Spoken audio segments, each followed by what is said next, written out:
जय भवानी जय शिवराय. छत्रपती शिवाजी महाराज व राष्ट्रमाता राजमाता जिजाऊ महासाहेब यांना मुजरा करून व श्री गणेशाला आणि श्री मारुती रायाला वंदन करून मी रामभक्त तुलसीदास यांचं चरित्र आपल्या पुढे मांडण्यासाठी इथं उपस्थित आहे. महात्मा संत तुलसीदास हे उत्तर प्रदेशामध्ये अतिशय प्रसिद्ध संत आहेत. आपल्या देशामध्ये जसे वीर पुरुष निर्माण झाले, ज्यांनी आपल्या देशाचं रक्षण करण्याचा प्रयत्न केला, परिणामी बलिदान केलं, त्याचप्रमाणे आपल्या धर्माचं आणि संस्कृतीचं रक्षण करण्यासाठी आपल्या सर्व संतांनी प्रयत्न केले आणि विशेषतः उत्तर हिंदुस्थानमध्ये हिंदी पट्ट्यामध्ये अनेक संत होऊन गेले. आज एक व्याख्यान आपल्या पुढे सादर करताना मला माझ्या गुरुजनांची आठवण झाली की कॉलेजमध्ये आणि विद्यापीठात शिकत असताना, हिंदीचा अभ्यास करत असताना ज्या दोन गुरुवर्यांचा मला आशीर्वाद लाभला त्यात डॉक्टर ताकवले सर आणि दुसरे डॉक्टर अशोक कामत सर हे दोन्ही हिंदी आणि मराठीतले महान लेखक आहेत. ज्यांच्या आशीर्वादानं 4 शब्द बोलण्याची कला मला प्राप्त झाली आणि हिंदी साहित्याची ओळख झाली.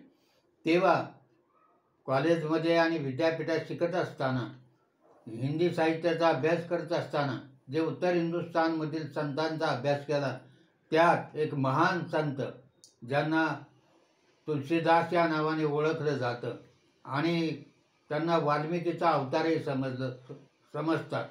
याचं कारण असं आहे की रामायण हा ग्रंथ वाल्मिकीने संस्कृतमध्ये लिहिला, त्यानंतर दुसरा रूप हिंदीमध्ये देण्याचं काम ज्यांनी केलं ते संत तुलसीदास आणि तिसरे मराठीमधले गदी माडगुळकर. अशा प्रकारे रामभक्त कवी होऊन गेले आणि उत्तर हिंदुस्थानमध्ये दररोज तुलसी रामायणाचं पारायण केलं जातं. तेव्हा अशा या थोर भक्ताविषयी, संताविषयी आपल्यापुढे काही माहिती असावी म्हणून मी बोलायला इथं उपस्थित आहे. अर्थात तुलसीदासाच्या आणि तिकडच्या काही कवींच्या बाबत असं म्हटलेलं आहे, सूर सूर तुलसी शशी उडुगन केशवदास अन्य कवी खद्योत सम जहत करित प्रकाश. सूर म्हणजे सूरदास नावाचे कृष्ण कवी होते, कृष्ण भक्त. ते सूर्याप्रमाणे तेजस्वी होते. तुलसीदास हे चंद्राप्रमाणे शीतल होते. उडुगन केशवदास हे ताऱ्यासारखे होते आणि बाकीचे कवी हे काजव्याप्रमाणे कुठेतरी प्रकाश देत होते. अशा प्रकारची ही उक्त्या तिकडं उत्तर हिंदुस्थानमध्ये प्रसिद्ध आहे. अशा ह्या तुलसीदासाचा जन्म शके 1554 श्रावण शुद्ध सप्तमी इसवी सन 18 सप्टेंबर 1632 साली झाला आणि त्यांच्या पिताजीचं नाव आत्माराम दुबे व माता हुलशी. प्रयाग क्षेत्राजवळ यमुना तीरी त्यांचा जन्म झाला. परंतु काही दिवसातच जन्मानंतर मातृपितृ छत्र त्यांचं हरपलं आणि त्यांच्या आईच्या एका मैत्रिणीनं चुनिया नावाचीचं 5 वर्षे त्यांचा सांभाळ केला, परंतु 5 वर्षानंतर तिचाही मृत्यू झाला. आणि अशा प्रकारे मातृपितृ छत्र हे हरपलं. त्याचबरोबर सांभाळ करणारी त्यांची जवळपास मावशी असलेली चुनिया तीही हरपली, तिचंही देहावसान झालं. आणि मग अशा प्रकारे आता निराळा झालेला हा 5 वर्षाचा मुलगा काशीमध्ये भिक्षा मागून राहू लागला आणि उदरनिर्वाह करू लागला. परंतु भगवान शंकराला सगळ्यांची चिंता असते, माता पार्वतीला असते, हनुमानाला असते. जे जे भक्त म्हणून आहेत त्यांची चिंता परमेश्वराला असते. त्यांनी तुलसीदासांनी एका ठिकाणी असं म्हटलंय की परित्राणाय साधूनां विनाशाच दुष्कृतां धर्मसंस्थापनार्थाय संभवामी युगे युगे. आणि अशा प्रकारे धर्माचं रक्षण करण्यासाठी मी पुन्हा पुन्हा जन्म घेईन. त्याचप्रमाणे भगवान शंकर आणि माता पार्वतीनं त्यांच्या एका शिष्याला, भक्ताला दृष्टांत देऊन सांगितलं. त्यांचं नाव आहे नरहर्या नंदनी. नंदजी यांना भगवान शंकराने आपल्या भक्ताला सांगितलं की या मुलाचं तू संगोपन कर, आणि भगवान शंकर आणि माता पार्वतीची आज्ञा मानून या गुरूंनी त्यांचा सांभाळ केला. हरियानंदजी महाराजांनी त्यांचा सांभाळ केला. अयोध्येत हनुमान टिलेवर राहून पुढे ते रामकथा आणि वेदाचा अभ्यास करू लागले आणि त्यामध्ये ते पारंगत झाले. पुढे शेषनाथाजी महाराजांकडे 15 वर्ष त्यांनी शास्त्राभ्यास केला व जन्मभूमी राजापूरला आले आणि राजापूरला आल्यानंतर तिथं रामकथा सांगू लागले. आता ते जाणते झाले होते, लग्नाचं वय झालेलं होतं आणि रामकथा चरित्राचा अभ्यास केल्यामुळे, वाल्मिकी रामायणाचा अभ्यास केल्यामुळे त्यामध्ये ते पारंगत झाले आणि रामकथा सांगू लागले. भक्त जमू लागले, लोक त्यांच्या प्रवचनाला येऊ लागले. असं सांगितलं जातं की त्यांना जन्मताच दात होते व गायत्री मंत्राचा उच्चार करतच ते जन्माला आले आणि म्हणून त्या तुलसीदासाचं नाव राम बोले असं ठेवलं आणि पुढे ते रामभक्त झाले. अशा प्रकारे त्यांच्या जीवनाचा हा प्रपंच सुरू झाला. विवाह झाला त्यांना दीनबंधू पाटकांची कन्या रत्नावली नाव होतं तिच्याशी विवाह झाला आणि काही दिवस संसारामध्ये ते मग्न झाले. रोज उठावे आणि रामकथा सांगावी, रामकथा सांगून झाले की घरी यावं, प्रपंचात लक्ष द्यावं, असा आनंदात सुखी संसार चाललेला असताना एके दिवशी पत्नी त्यांची माहेरी गेली आणि माहेरी गेल्यानंतर काही दिवस तिकडं राहिली म्हणून त्यांना विरह सहन झाला नाही. ते तीर्थयात्रेला आले. घरी आले तर अजूनही पत्नी आलेली नव्हती. त्यामुळे त्यांनी सासरी जायचं ठरवलं. पाऊस मुसळधार पडत होता, नदीला पूर आला होता आणि अशाही अवस्थेमध्ये मध्यरात्री ते आपल्या पत्नीला भेटण्यासाठी आपल्या जवळचं साहित्य डोक्यावर बांधून त्यांनी भरल्या नदीमध्ये उडी टाकली आणि पैल तीराला लागले. घरी आले, सासरी आले म्हणजे सासरवाडीला आले जिथं पत्नी होती आणि तिच्या खोलीमध्ये गेल्यानंतर पत्नीला आश्चर्य वाटलं. एवढा मुसळधार पाऊस पडतोय आणि मध्ये नदी आडवी, तरी तुम्ही आला, कशा आला? पोहून आलो.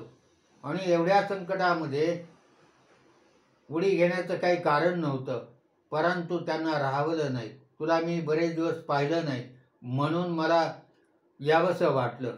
परंतु पत्नीच्या तोंडातून एक वाक्य बाहेर पडलं. तिच्या मनात जे काही आलं ते तिने बोलून दाखवलं की हाड मास को देह मम तावर जितनी प्रीती तिसू आधी तो राम प्रती आवसी मिठी भव भीती. अहो माझा हाडाचा आणि काढाचा मासाचा देह, याच्यावर तुम्ही एवढं प्रेम करून संकटात जीव घालून इथं आला. तेवढा जर जीव, तेवढी भक्ती तुम्ही रामाची केली असती तर तुम्ही हा भवसागर पार करून कधीच गेला असता. आणि हे वाक्य ऐकलं. त्या दिवशी त्यांनी मुक्काम केला घरी. दुसऱ्या दिवशी सकाळीच उठले आणि निघून गेले. काशीला गेले. काशीला प्रयाण केलं. वैराग्य निर्माण झालं की अरे रे, आपण किती प्रपंचाच्या आणि पत्नीच्या आहारी गेलो आहोत. या प्रपंचामध्ये इतकं रंगून जाणं चांगलं नाही, याचा धडा आपल्याला पत्नीने शिकवला. आणि पत्नी बोलल्या आणि त्याप्रमाणे ते निघून गेले. पत्नीलाही नंतर पश्चाताप झाला की आपण गेलो पण आपला पती निघून गेला. तिलाही विरह झाला, परंतु आता काही उपयोग नव्हता, कारण सोडलेला बाण, बोललेले शब्द कधीच परत येत नाही, गेलेली संधीसुद्धा पुन्हा मिळत नाही. आणि त्याप्रमाणे तुलसीदासानं वैराग्य पत्करलं आणि ते निघून गेले. निघून गेल्यानंतर काशीमध्ये प्रयाग येथे रामकथा सांगू लागले आणि प्रभू रामचंद्राचं ते स्मरण करू लागले. तेव्हा प्रभू रामचंद्रांनी त्यांना दृष्टांत दिला आणि सांगितलं की हनुमानाचं स्मरण कर. कारण ते रामकथा सांगायचे आणि आपल्याकडे अशी कल्पना केली जाते किंवा अशी एक असं वाक्य म्हटलं जातं, असं लोकांनी समजलं जातं की जिथं रामकथा चालू असते तिथं हनुमान येऊन बसतात आणि हनुमानासाठी तिथं एक पाठ ठेवलेला असतो. आणि रामचंद्राची भक्ती हे हनुमानाला किती प्रिय होते, तर त्यांना वर मिळाला, चिरंतन असं त्यांना आयुष्य मिळालं. आणि त्यामुळे ते आजही जिथं जिथं रामभक्ती चालू असते, राम प्रवचन चालू असतं, तिथं हनुमान येऊन ती कथा ऐकतात असं म्हटलं जातं. तेव्हा प्रभू रामचंद्राने त्यांना सांगितलं की हनुमानाचं स्मरण करा, आणि त्याप्रमाणे त्यांनी हनुमानाचं स्मरण करून रामायण लेखन सुरू केलं. याला रामचरितमानस हा ग्रंथ तयार झाला, जो साहित्यामध्ये हिंदी भाषेमध्ये एक महत्त्वाचा अलंकार मानला जातो. कारण असं लेखन वाल्मिकीनंतर त्यांनी केलं आणि त्यांच्यानंतर गदिमाने केलं. तेव्हा शिवप्रभू आणि मारुतीच्या आज्ञेनं त्यांनी ग्रंथलेखनास सुरुवात केली. रामचरितमानस या ग्रंथ लिहिण्यात किंवा रामकथा लिहिण्यात किंवा रामचरित्र लिहिण्यास सुरुवात केली. आणि ते रामचरितमानस ग्रंथ पूर्ण व्हायला 2 वर्ष 7 महिने आणि 26 दिवस लागले. आणि अशा प्रकारे हिंदी साहित्यामध्ये एक उत्तम ग्रंथ तयार झाला आणि तो आजही प्रसिद्ध आहे. काही दिवसापूर्वी रामानंद सागरनी यांनी रामायण ही मालिका आपल्याला दूरदर्शनवर पाहायला मिळाली. तर त्याचं लेखन सगळं रामचरितमानसावर आधारित आहेत आणि गीतंसुद्धा या रामचरितमानसमधले आहेत. तेव्हा अशा प्रकारे एक उत्तम ग्रंथ तयार झाला. आणि हे झालेलं पाहिल्यानंतर आपल्याकडं संत तुकाराम महाराजांचा जसा छळ झाला, तसाच काशीमध्ये काशीच्या पंडिताकडून त्यांचा छळ झाला. त्यांच्यावर मारेकरी घालण्यात आले, परंतु हनुमानाच्या कृपेने ते सदैव वाचत गेले. त्यांचा ग्रंथ बुडवण्याचा प्रयत्न केला, परंतु तोही बुडाला नाही. आणि त्यांना एवढा छळ झाला तरीसुद्धा ते तिथंच राहिले. आणि पुढे सर्वांना कळून चुकलं की परमेश्वराचा वरद हस्त, हनुमानजीचा वरद हस्त जोपर्यंत त्यांच्या शिरावर आहे तोपर्यंत आपण काही करू शकत नाही. आणि अशा प्रकारे तुळशीदास काशीमधले एक रामकथा वाचक म्हणून प्रसिद्धीस आले. रामकथा हा ग्रंथ रूपानं त्यांनी सादर केला रामचरितमानस म्हणून. आणि पुढे आपल्या पतीची एवढी वाहवा झालेली त्यांची पत्नी रत्नावली, ज्यांना पुढे गंगामाई या नावाने ओळखलं जाऊ लागलं, त्या आपल्या पतीला भेटायला काशीला आल्या. आणि काशीला आल्यानंतर भक्तांना त्यांनी सांगितलं की मला या महात्मांचं दर्शन घ्यायचे. तर ते कुठल्याही स्त्रियांना भेटत नसायचे, कारण त्यांनी ग्रहत्याग केल्यानंतर त्यांनी स्त्री दर्शन वर्ज केलेलं होतं. भक्त जरी आले तरी ते त्यांच्या प्रवचनाला येऊन जायचे, परंतु ते कुणालाही असे खाजगीत भेटत नसत. तेव्हा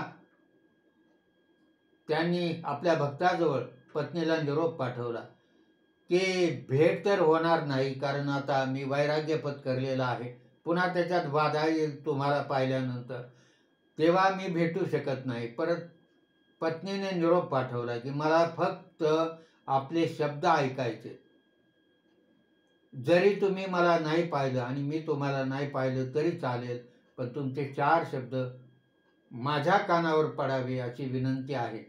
आणि मग महात्मा तुळशीदास किंवा संत तुळशीदासानं आपल्या शिष्याला मध्ये पडदा लावायला सांगितला. आणि एका बाजूला महात्मा तुळशीदास, दुसऱ्या बाजूला रत्नावली म्हणजे गंगामाई बसलेल्या होत्या. आणि आता दोघांचंही वय झालेलं होतं, संसार सोडून त्यांना बरेच दिवस झाले होते. परंतु त्यांनी जरी रत्नामाईची आठवण नाही काढली तरी रत्नामाईच्या त्या वाक्याने अस्ति चर्ममय देह मम तामे जैसी प्रीती, हे वाक्य त्यांच्या कानात घुमत राहिलं. आणि रत्नामाईला पश्चाताप झाला, परंतु त्याच्यातून एका संताचा उदय झाला. जसं वाल्मिकीचा पती पत्नी, वाल्मिकी दरोडे घालायचे, लुटायचे, आणि बायकोला त्यांनी विचारलं की जी जी पापे केली मज लागी, कोणी होता काय त्याच्या विभागी. नारद गुरु भेटले आणि म्हणले जाऊन विचार बायकोला. तर तेव्हा बायकोनी सांगितलं की तुमचं कर्तव्य आहे आम्हाला खायला घालायचं, आम्ही तुमच्या पापाचे धनी नाही.